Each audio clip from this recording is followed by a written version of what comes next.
Hello again. Read a rather interesting article on World Net Daily. I'm going to attach the link. You're not going to have to look for it. The title: Congressman blows holes in dangerous Obama lie. Representative Ted Yoho of Florida is blasting President Obama for liking Republicans to Iranian hardliners and other alleged falsehoods. And he is also furious at his own party's leadership for not fighting harder on this and other issues. On Wednesday, President Obama defended the Iranian deal during a speech at American University in Washington. His most controversial statement came while addressing what he called the knee-jerk partnership of the Republican Party. Here's what he says, quote, "Just because Iranian hardliners chant death to America does not mean that that's what all Iranians believe," Obama said. "In fact, it's those hardliners that are most comfortable with the status quo. It's those hardliners chanting death to America who have been opposed to the deal. They're making common cause with the Republican caucus," end quote. Yoho said, number one, it's not presidential. Quote, "I mean to throw one of his own political parties under the bus like that and compare us with hardliners. Let's look at who the hardliners are.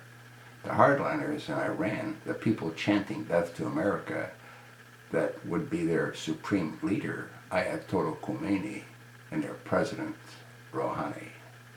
Now, what you have to realize is Obama's right. I'm sure not everyone in Iran feels that way. They all don't want Israel to be vaporized, and they don't want the big Satan, America, to be vaporized. The problem is the hardliners do. Now, let's compare the hardliners to our own government. Well, the people in Iran are living in an environment that is much more dramatic than what we're living in, but we're heading in that direction, a dictatorship. They may not agree with the hardliners, but so what? It's no different than what we have right here in America. We may not agree with Barack Hussein Obama, but so what? They're the ones that are in control of the country, the hardliners. So I would compare Ayatollah Khomeini to Barack Hussein Obama. No difference. What is the difference between the two? They're both radical. They're both extremists.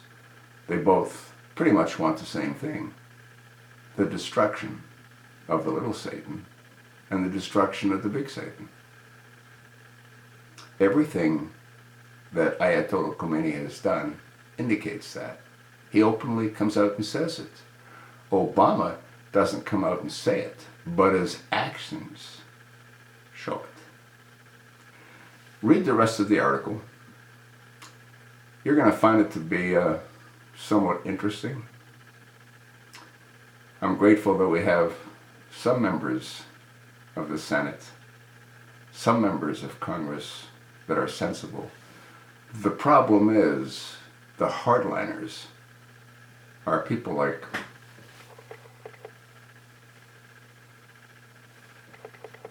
Pillowface with eyes, Mitch McConnell.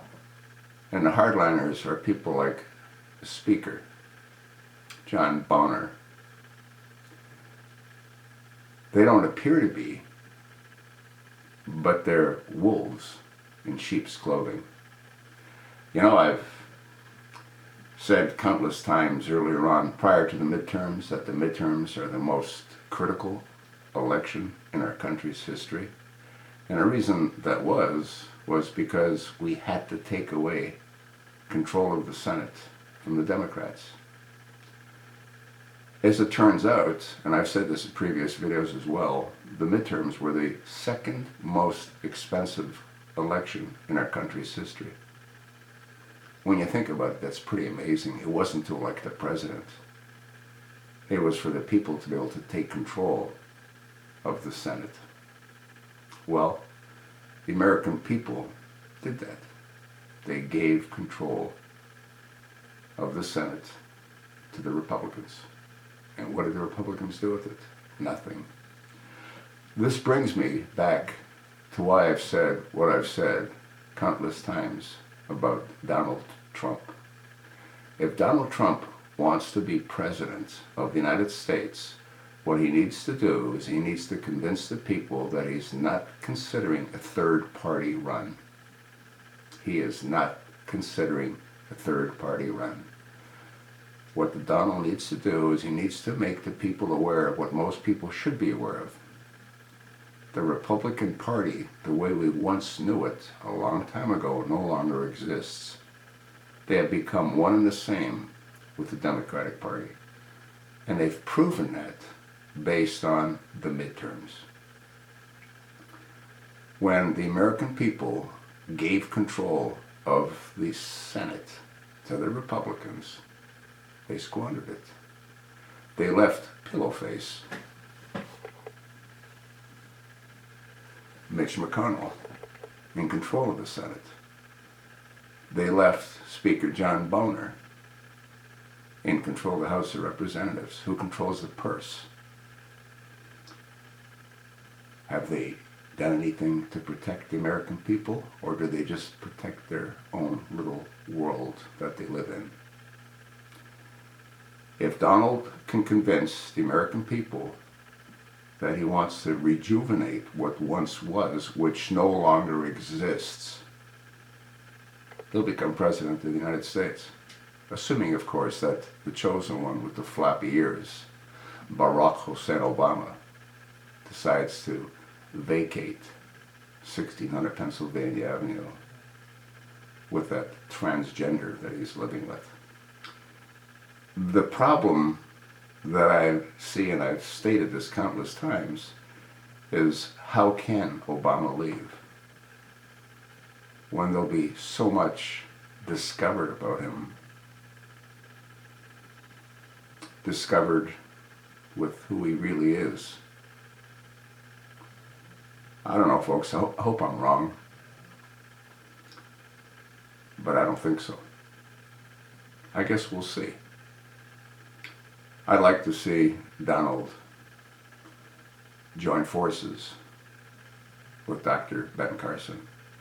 I think they make an awesome team. The rest of these candidates are all clowns. Mike Huckabee blew it. He should have stayed with his show on Fox. It was doing exceptionally well. Kasich should stick with governing in Ohio. Rubio, well, again, he's an anchor baby. I don't know, folks. Ted Cruz, he's ineligible. Born in Canada, Calgary, Alberta, to be more specific. When you take a look at the lineup,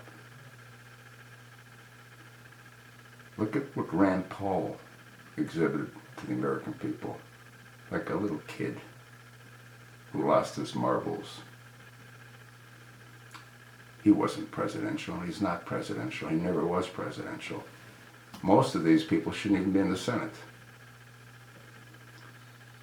Marco Rubio was led around by the nose by the Gang of Eight.